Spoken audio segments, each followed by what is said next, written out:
ఈ క్లాస్ లెంతీగా ఉంటుంది. మీరు కొంచెం ఓపిక పట్టుకొని చూసినట్లయితే ఓ 1 మార్క్ మీ పాకెట్లో ఉన్నట్లే, నో డౌట్ ఎట్ ఆల్.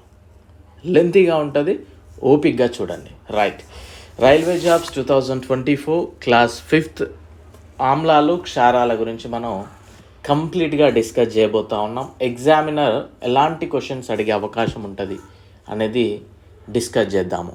ఓకేనా? సో పూర్తిగా చూడండి. క్లాస్ డెఫినెట్లీ నచ్చుద్ది. నచ్చిన తర్వాత లైక్ చేయడం మర్చిపోకండి, షేర్ చేయడం మర్చిపోకండి. అండ్ ఫస్ట్ టైం చూసిన వాళ్ళైతే సబ్స్క్రైబ్ చేయడం మాత్రం అస్సలు మర్చిపోకండి. ఓకేనా? రైట్. సో మనందరికీ తెలుసు యాసిడ్స్ అండ్ బేసెస్, ఆమ్లాలు క్షారాలు. మనకు స్కూల్లో చిన్నగా తెలిసిన డెఫినేషన్ ఏంటి అంటే, రుచికి పుల్లగా ఉండే వాటిని ఆమ్లాలు అంటాము, జారే స్వభావం కలగా వాటిని క్షారాలు అంటాము. ఇది మన స్కూలింగ్ లైఫ్లోనే మనకు తెలుసు. సో రుచికి పుల్లగా ఉండేటి ఏంటివి? ఆమ్లాలు, యాసిడ్స్. కొద్దిగా జారుడు స్వభావం కలిగి ఉన్న పదార్థాలు ఏంటివి? క్షార స్వభావం కలిగిన పదార్థాలు. ఓకేనా? That's it. సో ఆమ్లాలకి మన రొటీన్ లైఫ్లో కనుక చూసినట్లయితే లెమన్ జ్యూస్, క్షారాలకైతే సోపు. ఇది మనకి రొటీన్గా తెలిసిన విషయము.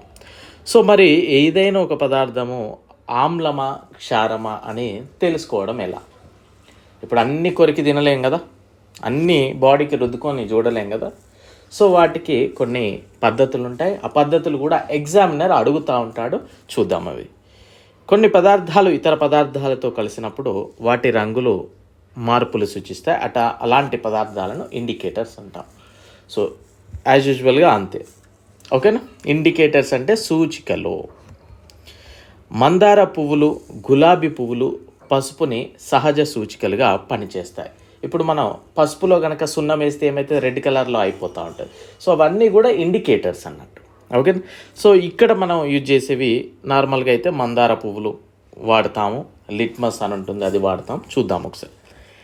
నీలి లిట్మస్ని ఎరుపు రంగులోకి మార్చే పదార్థాలకు ఆమ్ల స్వభావం ఉంటుంది. ఎగ్జామినర్ వీటి మీద ఫోకస్ చేస్తాడండి, ఎందుకంటే స్టూడెంట్స్ కన్ఫ్యూజ్ అవుతూ ఉంటారు కనుక.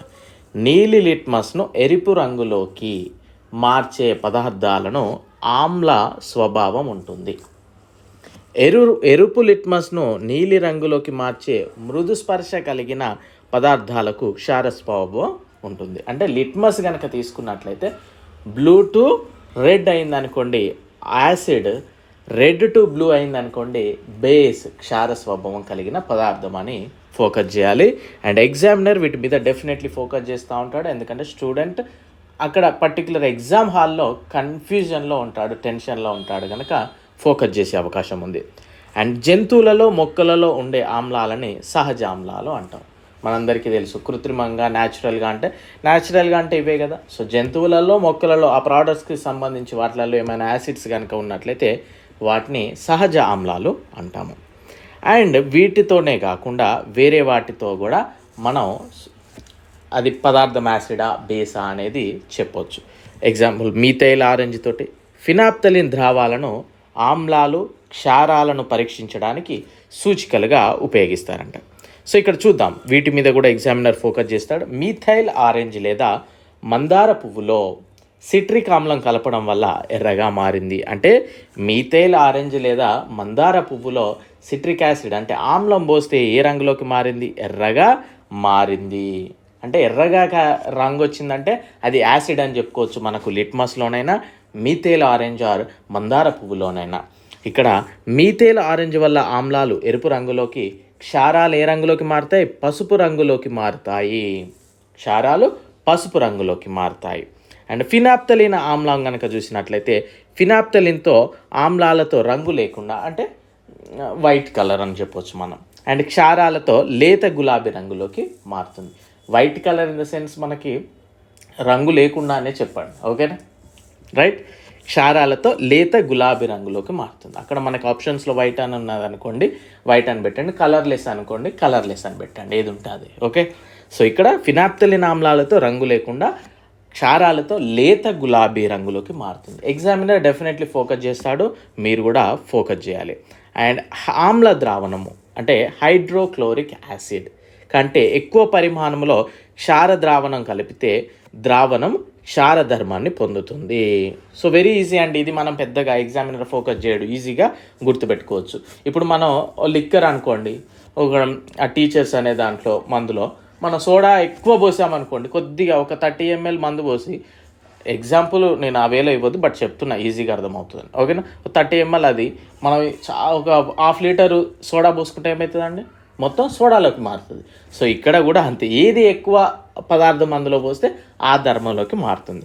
క్షార ద్రావణం కంటే ఆమ్ల ద్రావణం ఎక్కువగా కలిపితే అది ఆమ్ల ధర్మాన్ని పొందుతుంది. అండ్ ఆమ్లము మరియు క్షారము నిర్దిష్ట నిష్పత్తిలో కలిపినప్పుడు ఆ రెండు స్వభావాలు లేని కొత్త ద్రావణం ఏర్పడుతుంది. దాన్ని తటస్థీకరణం అంటాము. ఎగ్జామినర్ ఇక్కడ ఫోకస్ చేసే అవకాశం ఉంటుంది. అంటే సేమ్ పోసామనుకోండి, ఆమ్లం ఎంత అయితే పోస్తామో క్షారం కూడా అంతే పోసామనుకోండి, రెండు సమాన నిష్పత్తిలో పోసాము గనక అక్కడ ఇంకో కొత్త ద్రావణం ఏర్పడుతుంది. ఆ ద్రావణాన్ని మనం తటస్థీకరణం అని పిలుస్తాము. తటస్థీకరణం ఇక్కడ ఎగ్జామినర్ ఫోకస్ చేసే అవకాశం ఉంటుంది. సో వీటితో పాటు pH విలువ బేస్ చేసుకొని కూడా మనము ఆ పదార్థం యాసిడా లేదా బేసా అనేది కూడా చెప్పవచ్చు. pH విలువ 7 కన్నా తక్కువ ఉంటే యాసిడ్ అని, 7 కన్నా ఎక్కువగా ఉంటే క్షారాలు అంటాము. 7 ఉన్నట్లయితే తటస్థ ద్రావణాలు అంటాం. ఇక్కడ కూడా ఎగ్జామినర్ ఫోకస్ చేసే అవకాశం ఉంది, ఓకేనా. సో pH విలువ 7 బిలో ఉంటే యాసిడ్స్ అంటాము, 7 అబోవ్ అంటే క్షారాలు అంటాము, 7 ఉంటే తటస్థ ద్రావణాలు అంటాం. తటస్థీకరణం వల్ల పదార్థాలు ఆమ్ల క్షార ధర్మాలను కోల్పోతాయి, ఎందుకంటే అదొక కొత్త రకమైన తటస్థీకరణ ద్రావణం ఏర్పడింది కనుక, ఓకేనా. లవణాలు ఆమ్ల లేదా క్షార లేదా తటస్థ స్వభావం కలిగి ఉంటాయి. లవణాలు ఏ స్వభావాన్ని కలిగి ఉంటాయి, వెదర్ ఇట్ ఈస్ యాసిడ్ కావచ్చు, బేస్ కావచ్చు, లేదా తటస్థ స్వభావాన్ని అయినా కలిగి ఉంటాయి. సో ఇక్కడ ఎగ్జామినర్ ఇక్కడ ఫోకస్ చేసే అవకాశం ఉంది.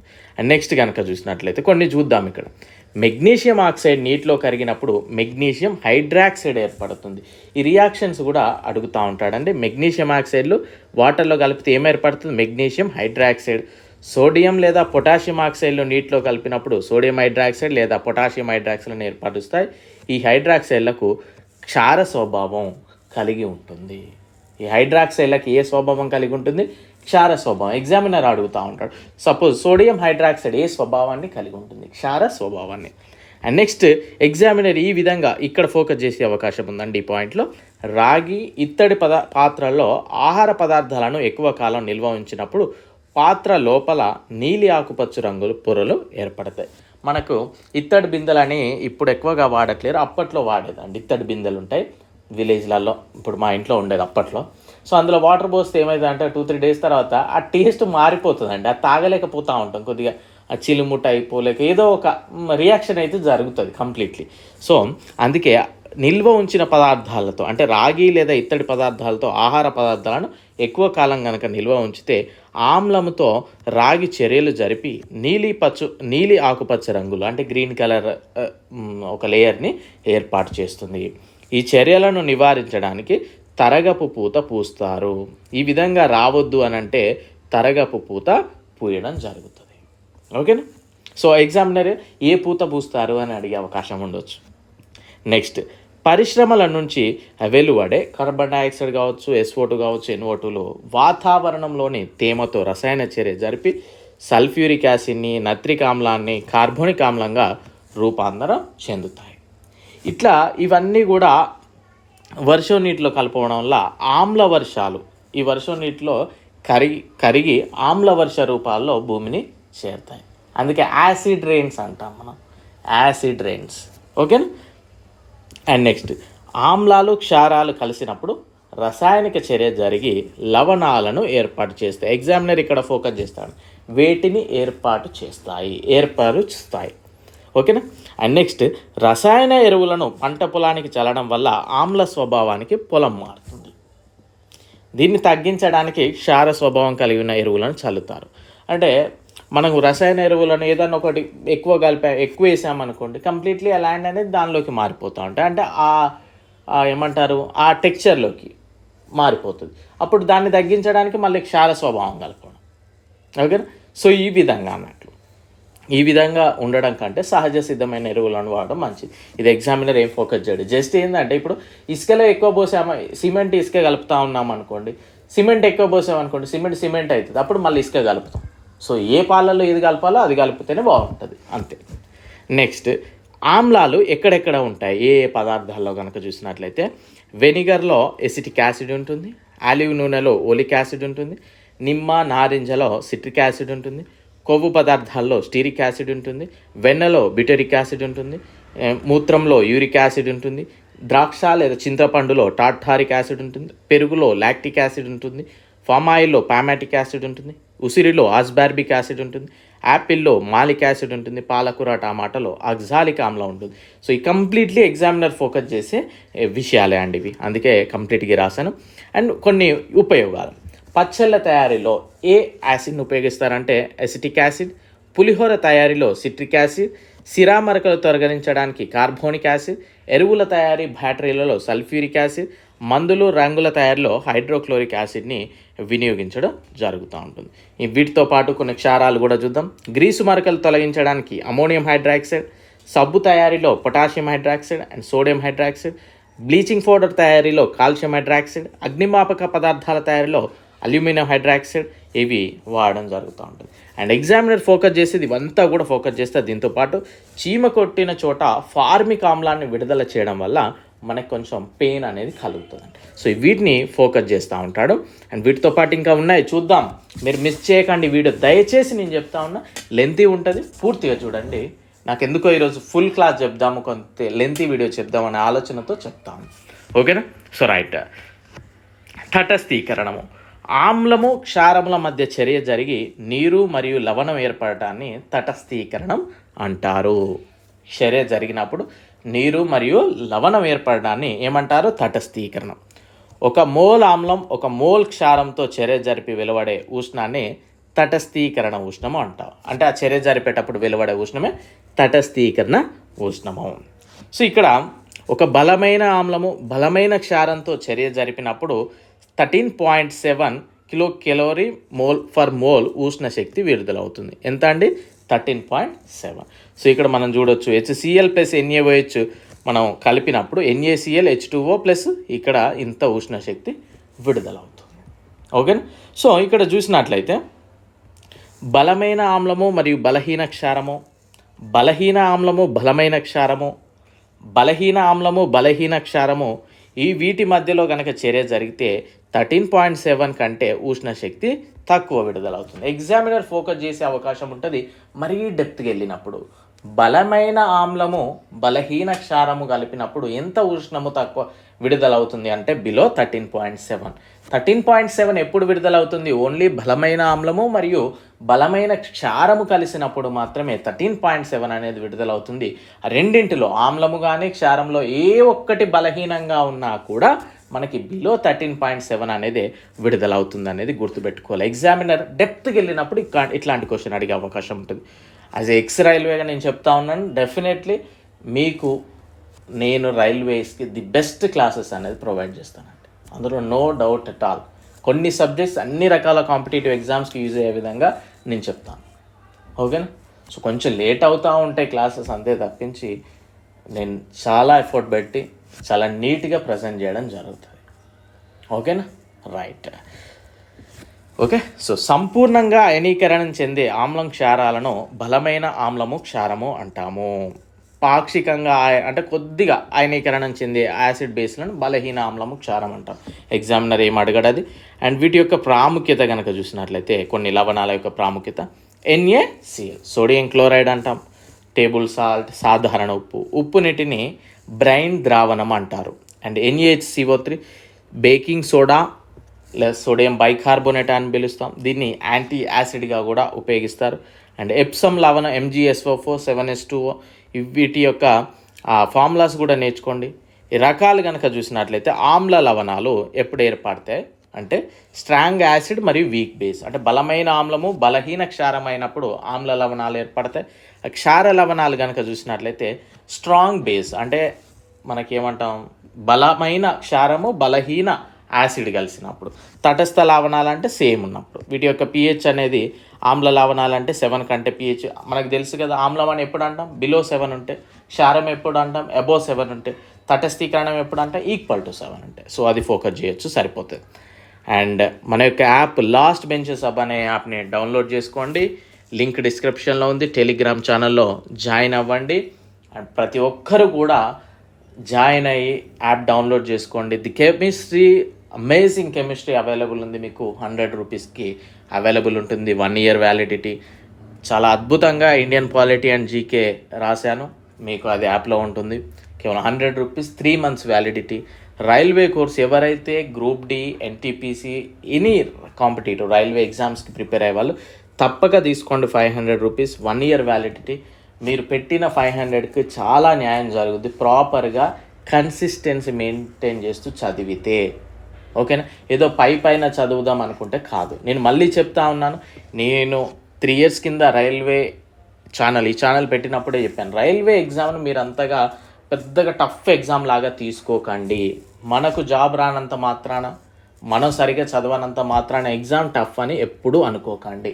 రైల్వే ఎగ్జామ్స్లో బేసిక్ క్వశ్చన్స్ ఇస్తాడు, మనం అవి చదవకుండా పనికిరానివన్నీ ఎక్కువగా చదువుతాం కనుకనే మనకు జాబ్స్ రావు. ఫస్ట్ రైల్వేకి ఏం చదవాలనేది అవి చదివితే సరిపోతుంది. వాటిని రివిజన్ చేయాలి. రివిజన్ చేసిన వాటిని ఎగ్జామ్లో అప్లై చేయాలి. ఓకేనా? సో మళ్ళీ చెప్తా ఉన్నా, రైల్వేకి ఎంతవరకు అవసరమో అంతవరకు నేను చెప్తా. డెఫినెట్లీ ఫాలో అవడానికి ప్రయత్నం చేయండి. ప్రతి ఒక్కరు కూడా తీసుకోవడానికి ప్రయత్నం చేయండి. ఓకేనా? రైట్. సో ఇంకా ఉంది క్లాస్, కన్ఫ్యూజ్ అవ్వకండి అండ్ క్లోజ్ చేయకండి. సో యాసిడ్ గురించి కొద్దిగా సపరేట్గా ఎక్స్ట్రా ఇన్ఫర్మేషన్ చూద్దాం. ఆమ్లాల ధర్మాలను మొదటగా ఎవరు ప్రతిపాదించారు అంటే రాబర్ట్ బాయిల్ గారు. ఆమ్లాలు రుచికి పుల్లగా ఉంటాయి. ఎగ్జాంపుల్ మనందరికీ తెలుసు, నిమ్మ, జామ, నారింజ. ఈ యాసిడ్ అంటాం కదా, ఆమ్లం అంటే యాసిడ్. ఈ యాసిడ్ అనే పదం లాటిన్ యాసిడాస్ నుండి రావడం జరిగింది. సో ఆమ్లాలలో ఉండే అయాన్ డిఫరెంట్ యాసిడ్స్ ఉంటాయి కదా, ఆ యాసిడ్స్లో ఉండే కామన్ అయాన్ వచ్చేసి H+. సో వెరీ ఇంపార్టెంట్, ఇక్కడ ఎగ్జామినర్ ఫోకస్ చేస్తాడు.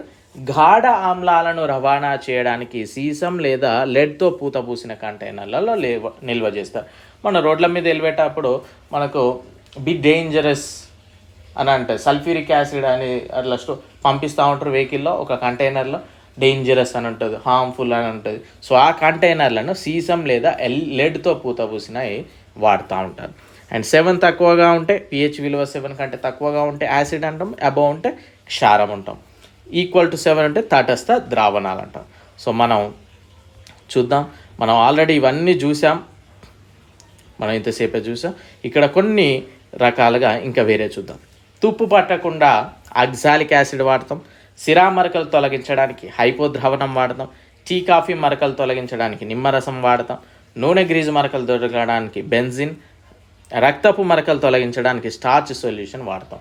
ఇక్కడ ఎగ్జామినర్ ఫోకస్ చేస్తాడు డెఫినెట్లీ.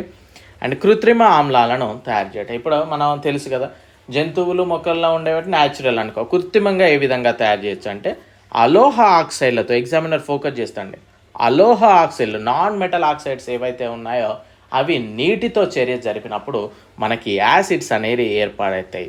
అలోహాలు ఏంటివి? Carbon, nitrogen, oxygen, fluorine, chlorine, bromine, iodine, sulphur, phosphorus. So ఇక్కడ చూసినట్లయితే కార్బన్ డైఆక్సైడ్ మరియు నీరు కలిపి కార్బోనిక్ యాసిడ్ని, సల్ఫర్ డైఆక్సైడ్ నీరు సల్ఫ్యూరస్ యాసిడ్ని, సల్ఫర్ ట్రైఆక్సైడ్ నీరు సల్ఫ్యూరిక్ యాసిడ్, ఫాస్ఫరస్ పెంటాక్సైడ్ నీరు ఫాస్ఫారిక్ యాసిడ్ ఇక్కడ అడుగుతాడు ఎగ్జామ్, అలోహ ఆక్సైడ్లు నీటితో చర్య జరిపినప్పుడు ఏ పదార్థాలు ఏర్పడతాయి అంటే ఏ స్వభావం గల పదార్థాలు ఏర్పడతాయి? యాసిడ్స్, బేసెస్, తటస్థీకరణ ద్రావణాలు. ఈ విధంగా మనకి అంటాడు. సో అప్పుడు మనం యాసిడ్స్ ఏర్పడతాయి. సో సేమ్ ఇక్కడ డైనైట్రోజన్ పెంటాక్సైడ్ మరియు నీరు కలిపి నైట్రిక్ ఆమ్లం ఏర్పడింది. ఇక్కడ ఆమ్లము, క్షారము, ఇక్కడ చూడండి, ఆమ్లము, క్షారము కలిపినప్పుడు లవణము మరియు నీరు ఏర్పాటైంది. ఆమ్లము, లోహము, హైడ్రోజన్ గ్యాస్, లవణం ఏర్పాటైంది. ఆమ్లము, లోహము, కార్బోనేట్ కలిపినప్పుడు లవణము, గ్యాస్, నీరు. ఆమ్లము, మెటల్ బైకార్బోనేట్ కలిసినప్పుడు లవణము, గ్యాస్, నీరు. ఎగ్జాంపుల్ ఇక్కడ దీనికి ఎగ్జాంపుల్గా నిమ్మరసము, కోడిగుడ్డు పెంకు కలిపినప్పుడు కార్బన్ డైఆక్సైడ్ మరియు నీరు, gas plus water. Okay, so ఇవి ఫోకస్ చేయండి. అండ్ వీటి యొక్క ఉపయోగాలు, కొన్ని మెయిన్ యాసిడ్స్ అనేది చూద్దాం, వాటి యొక్క యూజెస్ చూద్దాం. సల్ఫ్యూరిక్ యాసిడ్ H2SO4 రసాయనాల రారాజు అంటాం, గంధకామ్లం అని పిలుస్తాం. ఆయిల్ ఆఫ్ విట్రియల్ అంటాం, ఇది ఎక్కువగా డ్రగ్స్ కానీ ఎక్స్ప్లోజివ్ ఇండస్ట్రీస్లో కానీ ఫర్టిలైజర్స్లో కానీ షుగర్ ఫ్యాక్టరీస్లలో వినియోగించడం జరుగుతుంది. And hydrochloric acid HCl muriatic ఆమ్లం అంటాం, గ్లూ, జిలాటిన్, డెక్సోట్రోస్, పీవీసీలలో ఉపయోగిస్తాం. కూల్ డ్రింక్స్లలో నిమ్మ వాసన కోసం కలిపేదే సిట్రానెల్లల్.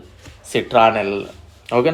నేరస్తులతో నిజాలు చెప్పించేందుకు ఉపయోగించి, అంటే నార్కో టెస్ట్లో ఉపయోగించేది సోడియం పెంటాథల్ C11H7N2NaO2S. ఫోకస్ చేస్తాడు ఎగ్జామినర్, సో మీరు ఫోకస్ చేయాలి. నైట్రస్ యాసిడ్ HNO3, ఆక్సాఫోర్బిక్ యాసిడ్ అంటాము, బంగారు ఆభరణాల పరిశ్రమలో వినియోగించడం.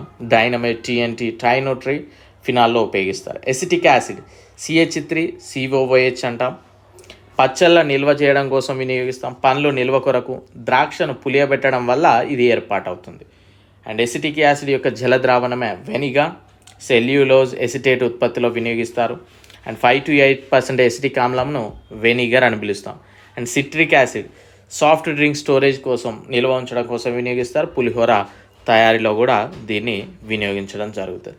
అండ్ నెక్స్ట్, లైక్ చేయండి అమ్మ, లైక్ చేయండి, దయచేసి లైక్ చేయండి, షేర్ చేయండి. అండ్ మన యొక్క యాప్ ఖచ్చితంగా డౌన్లోడ్ చేసుకోండి, షేర్ చేయడానికి ప్రయత్నం చేయండి, ఎందుకంటే ఫుల్ క్లాస్ చెప్తా ఉన్నాను ఒకే క్లాస్లో. క్షారం గురించి మరొకసారి చూద్దాం. క్షారం యొక్క ధర్మాలను రౌలే అనే శాస్త్రవేత్త ప్రతిపాదించాడు. ఇవి మనందరికీ తెలుసు. ఇక్కడ జారుడు స్వభావంతో పాటు కొంచెం రుచికి కొద్దిగా చేదు టెక్చర్ని ఇవ్వడం జరుగుతుంది. వీటి యొక్క ఉపయోగాలు చూద్దాం. కొన్ని క్షారాలు: sodium hydroxide NaOH, caustic soda అంటాం, లేదా దాహక సోడా అని పిలుస్తాం. సబ్బులు, పేపర్ తయారు చేయడానికి ఉపయోగిస్తారు. కృత్రిమ దారాలు తయారు చేయడానికి వినియోగిస్తారు. గ్రీజు మరకలు తొలగించే పదార్థాలు తయారు చేయడానికి వినియోగిస్తారు. నూలును మెర్సరైజ్ చేయడానికి ఉపయోగిస్తారు. And sodium carbonate Na2CO3 10H2O కనుక చూసినట్లయితే బట్టల సోడా అంటాం, Na2CO3 అని చెప్పినా మనకు నాటైన చాకలి సోడా లేదా వాషింగ్ సోడా అంటాం. సబ్బులు, గాజును, పేపర్ తయారు చేయడం, నీటి శాశ్వత కాఠిన్యత తొలగించడానికి ఉపయోగించడం. బోరాక్స్ వంటి సోడియం సమ్మేళనం తయారు చేయడానికి ఉపయోగిస్తారు. సోడియం బైకార్బోనేట్ వంట సోడా, దీన్నే బేకింగ్ సోడా అంటాం, తినే సోడా. వంటలలో పదార్థాలు మృదువుగా మార్చడానికి ఉపయోగిస్తాం. బేకరీలలో కేకులు, బ్రెడ్లా తయారంటే మెత్తని టెక్స్చర్ కోసం. పాల వ్యాపారులు పాలు త్వరగా గడ్డగట్టకుండా ఉండడానికి కూడా వినియోగిస్తారు. So magnesium hydroxide MgOH2 milk of magnesium అంటాం. అమోనియా హైడ్రాక్సైడ్ NH4OH గాజులు శుభ్రపరచడానికి, గ్రీజు మరకలు తొలగించడానికి. అల్యూమినియం హైడ్రాక్సైడ్ AlOH3 అగ్నిమాపక యంత్రాలలో. Calcium hydroxide CaOH2 milk of lime లేదా స్లేక్ లైమ్ అంటాం, తడి సున్నమని దీన్ని పిలుస్తాం. ఫోకస్ చేసాడండి చాలాసార్లు. అండ్ కాల్షియం కార్బోనేట్ సున్నప్రాయి లేదా marble CaCO3. Calcium oxide quick lime అంటాం లేదా పొడి సున్నం. సో వీటిని ఎక్కువ ఫోకస్ చేశాడు ఎగ్జామినర్. చూడండి, తడి సున్నం గుండా క్లోరిన్ వాయువు పంపితే బ్లీచింగ్ పౌడర్ ఏర్పడుతుంది. ఇది కూడా ఇంపార్టెంట్. CaOH2 నుండి క్లోరిన్ పంపితే CaOCl2H2O ఏర్పాటైంది. And calcium oxychloride bleaching powder CaOCl2. నీటిని మన అందరికీ తెలుసు బ్లీచింగ్ పౌడర్ దేనికనేది. క్లోరోఫామ్ తయారీలో ఉపయోగిస్తారు. ప్రయోగశాలలో ఆక్సీకరణ కోసం. వస్త్ర పేపర్ పరిశ్రమలో కూడా విరంజనికారిగా ఉపయోగిస్తారు. ఇక్కడ వీటిని ఫోకస్ చేయండి. అండ్ నెక్స్ట్ కనుక చూసినట్లయితే వీటిని చూద్దాం ఒకసారి. ఒక పదార్థము ఆమ్లమా క్షారమా అని తెలుసుకోవడానికి మన సూచికల ఆధారంగా చూస్తే నీలి లిట్మస్లో ఎర్ర రంగులోకి మారుతుంది, బేస్లో కలర్లెస్. ఎరుపు లిట్మస్ కనుక చూసినట్లయితే కలర్లెస్ అండ్ బ్లూ కలర్. ఇక్కడ ఇంపార్టెంట్గా చూడండి, ఇక్కడ మనకి నార్మల్గా అయితే నీలి రంగులోకి అన్నట్టు మారుకుంటుంది, సరిపోతుంది అక్కడ. ఓకేనా? ఈ విధంగా కూడా మనల్ని కన్ఫ్యూజ్ చేస్తూ ఉంటాం. లిట్మస్ అని ఇస్తాడు అంతే. అప్పుడు మనం బ్లూ అయినా పెట్టవచ్చు, ఇక్కడ ఏదైనా పెట్టవచ్చు. ఓకేనా? ఎరుపు లిట్మస్ మాత్రం ఇక్కడ మనకి నీలి లిట్మస్లో రెడ్ కలర్లోకి మారుతుంది, అది కూడా గుర్తుపెట్టుకోండి. అండ్ మిథైల్ ఆరెంజ్ ఇక్కడ రెడ్ అయింది. ఫినాప్థలిన్లో కలర్లెస్, ఇక్కడ ఎల్లో కలర్, ఇక్కడ లైట్ పింక్ కలర్. అండ్ ఇవన్నీ కూడా మనకి తెలుసు కదండి. చూసినట్లయితే strong acid hydroiodic acid, hydrochloric acid, hydrogen bromide, nitric acid, chloric acid, perchloric acid, sulphuric acid. And బలహీనమైన ఆమ్లాలు ఇవన్నీ అండి. ఫార్మిక్ యాసిడ్ కానీ, ఆక్సాలిక్, బెంజోయిక్, నైట్రస్, ఇవన్నీ కూడా. అండ్ క్షారాలు కనుక చూసినట్లయితే ఇవన్నీ చూడొచ్చు. Potassium hydroxide, calcium hydroxide, strontium, barium, ఇవన్నీ కూడా చూడండి. ఓకేనా.